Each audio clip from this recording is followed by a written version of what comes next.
এমনও হতে পারে যে আজকের এই ভিডিওটা না দেখলে আপনি ঠিক এমন কিছু করতে যাচ্ছিলেন যাতে করে আপনার অ্যাকাউন্টটা হ্যাক হয়ে যেত। তার আগে বলে নিচ্ছি এই ভিডিওটা শুধুমাত্র অ্যাওয়ারনেস পারপোসেস। এখানে আসলে আমি কোনো ধরনের হ্যাকিং টিউটোরিয়াল আপনাদের শেখাতে আসিনি। আমি এখানে শুধুমাত্র সেই প্রসেসগুলো বলবো বা আপনার সেই দুর্বলতাগুলোকে বলবো বা আপনার সেই ভুলগুলোকে বলবো যেগুলোকে কাজে লাগিয়ে একজন হ্যাকার আপনার ফেসবুক অ্যাকাউন্টটা হ্যাক করে নেয়। আমরা যতজন ফেসবুক ব্যবহারকারী আছি তারা সবাই কখনো না কখনো কোনো না কোনোভাবে ফেসবুক আইডি হ্যাকিংয়ের কথা শুনেছি। তো কথা হচ্ছে একটা আইডি কিভাবে হ্যাক করা হয়, একজন হ্যাকার ঠিক কোন কোন পদ্ধতিগুলোকে কাজে লাগিয়ে একটা ফেসবুক অ্যাকাউন্ট হ্যাক করে সেটা কি আমরা জানি? আসলেই কি একজন হ্যাকার চাইলেই খুব চোখের পলকে একটা আইডি হ্যাক করে নিতে পারে, নাকি এর সাথে জড়িয়ে আছে আমাদের কোনো ভুল? অর্থাৎ আমরা কি এমন কোনো ভুল করে থাকি যেটাকে কাজে লাগিয়ে একজন হ্যাকার একটা আইডি হ্যাক করে নেয়? আজকের এই ভিডিওটিতে আমি আমার নিজের জীবনের এক্সপিরিয়েন্স থেকে এই ঘটনাগুলোকে বর্ণনা করব যে একজন হ্যাকার ঠিক কিভাবে একটা ফেসবুক অ্যাকাউন্ট হ্যাক করে থাকে। তো ফেসবুক হ্যাকিংয়ের জন্য হ্যাকাররা টোটাল 3টা পদ্ধতি অবলম্বন করে থাকে। হ্যাকারদের ভাষায় যেগুলোকে বলা হয় ফিশিং, মানে নাম্বার 1 বা সবচেয়ে বহুল ব্যবহৃত পদ্ধতিটা হচ্ছে ফিশিং, এবং দ্বিতীয় নাম্বারটা হচ্ছে সোশ্যাল ইঞ্জিনিয়ারিং বলা হয়ে থাকে বা এটাকে বিভিন্নজন বিভিন্ন নামে ডেকে থাকেন, এবং 3 নাম্বার যেটা এবং যে পদ্ধতিটাকে ব্যবহার করে সবচেয়ে বেশি সেলিব্রিটিদের অ্যাকাউন্ট বা পাবলিক ফিগারদের অ্যাকাউন্ট হ্যাক করা হয় সেটা হচ্ছে অ্যাক্সেস। তো প্রথমেই ফিশিং দিয়ে শুরু করা যাক।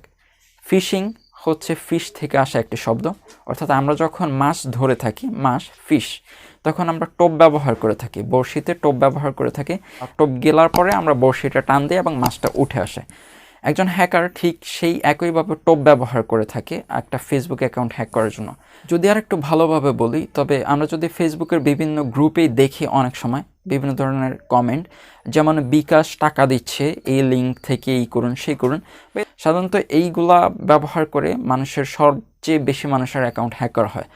হ্যাকার আসলে যে কাজটা করে সেটা হচ্ছে একটা লোভনীয় টাইটেল দেওয়া হয়, এর পাশাপাশি একটা ফিশিং লিঙ্ক ধরিয়ে দেওয়া হয় যেখান থেকে ঢোকার পরেই এক ধরনের কন্ট্যাক্ট ফর্ম থাকতে পারে, অথবা হচ্ছে ফেসবুকের মতো সেম টু সেম একটা ইন্টারফেস থাকতে পারে।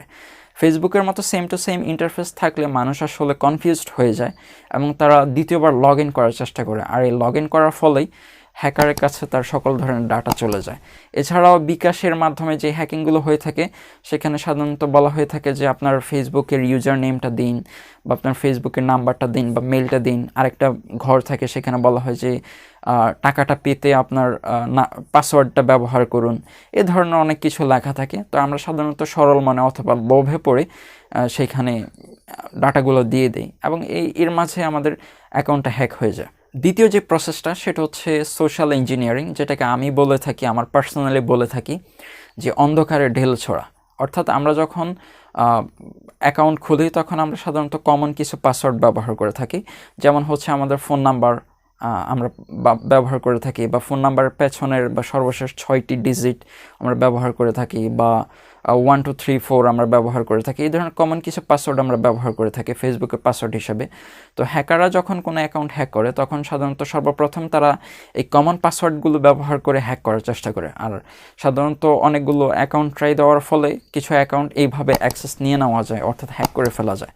তো আপনি যদি এই ধরনের কাজ করে থাকেন, অর্থাৎ আপনি যদি আপনার ফোন নাম্বার বা এই ধরনের কমন পাসওয়ার্ডগুলো ব্যবহার করে থাকেন, তবে সাজেশন রইল যে এই ধরনের কাজ না করার, এবং আপনি আজই পাসওয়ার্ডটা চেঞ্জ করে এমন কিছু আনকমন পাসওয়ার্ড দিন যেগুলো আসলে মানুষ সহজে চিন্তায় আনে না।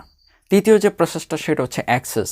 এই অ্যাক্সেসটাকে ব্যবহার করে সবচেয়ে বেশি পাবলিক ফিগার অথবা সেলিব্রিটিদের অ্যাকাউন্ট হ্যাক করা হয়।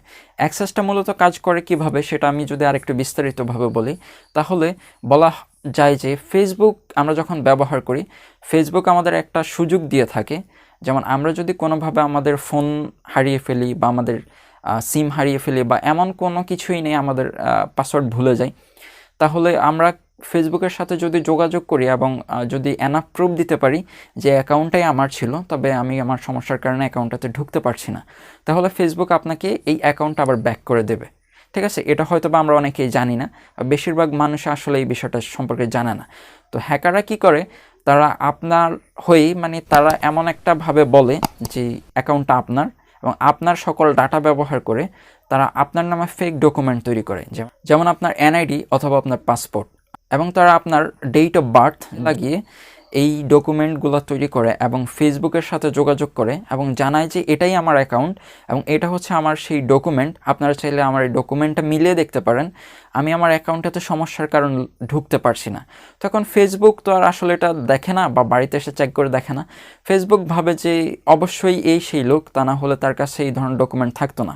ফেসবুক সাধারণত এই ডকুমেন্টটা যদি ভ্যালিড মনে হয়, অর্থাৎ তারা অ্যাকাউন্টের নাম এবং আপনার ফেসবুক অ্যাকাউন্টের ডেট অফ বার্থের সাথে যদি এই ডকুমেন্টের সব মিলে যায়, তখন তারা অ্যাক্সেসটা দিয়ে দেয়। অর্থাৎ ওই হ্যাকারকে আবার পুনরায় মেল করে বলা হয় যে হ্যাঁ, এই অ্যাকাউন্টটা লগ ইন করে আপনি আপনার পুনরায় অ্যাকাউন্টের অ্যাক্সেস নিতে পারবেন।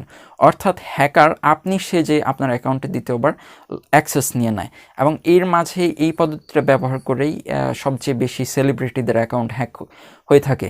এর একটা সবচেয়ে বড় কারণ হচ্ছে, আপনি যদি সেলিব্রিটিদের সব ধরনের বায়োডাটা অনলাইনে পাবেন, ইন্টারনেটে পাবেন, তাদের বার্থডে পাবেন, তাদের ছবি পাবেন, তাদের নাম পাবেন, আর হ্যাকাররা সেই নাম, ছবি এবং বার্থডে ব্যবহার করে ফেক ডকুমেন্ট তৈরি করে ফেসবুকের সাথে যোগাযোগ করে। এখন কথা হচ্ছে, আপনি যদি টোটাল এই 3টা ধাপ অতিক্রম করতে পারেন, অর্থাৎ আপনি যদি এই ধরনের হরহামেশাই কোনো ধরনের লোভনীয় লিঙ্কে পা না দেন এবং আপনি যদি এই ধরনের কমন পাসওয়ার্ড বা এই ধরনের কমন ডাটা ব্যবহার না করে থাকেন এবং আপনার বার্থডেটা যদি কেউ না জানে, অর্থাৎ শুধুমাত্র আপনি জানেন এবং আপনার ট্রাস্টেড ছাড়া কেউ যদি না জানে, সেক্ষেত্রে আপনার অ্যাকাউন্ট হ্যাকের সম্ভাবনা একেবারে 0%। আমি এটা গ্যারান্টি দিয়ে বলতে পারি যে আপনি যদি এই বিষয়গুলোকে মেনটেন করতে পারেন, তাহলে আপনার অ্যাকাউন্ট কখনোই হ্যাক হবে না। কারণ ফেসবুক প্রতি বছর মিলিয়ন মিলিয়ন ডলার খরচ করে শুধুমাত্র ইউজারদের প্রাইভেসির কারণে। তো ভিডিওটা আজ এই পর্যন্তই। আপনার যদি মনে হয় যে এই ভিডিওটা আপনার একটু হলো উপকার হয়েছে বা আপনি একটু হলো তথ্য পেয়েছেন, তবে চ্যানেলটা সাবস্ক্রাইব করতে পারেন, লাইক দিতে পারেন, শেয়ার করতে পারেন বন্ধুদের সাথে। ভালো থাকবেন, সুস্থ থাকবেন, আল্লাহ হাফেজ।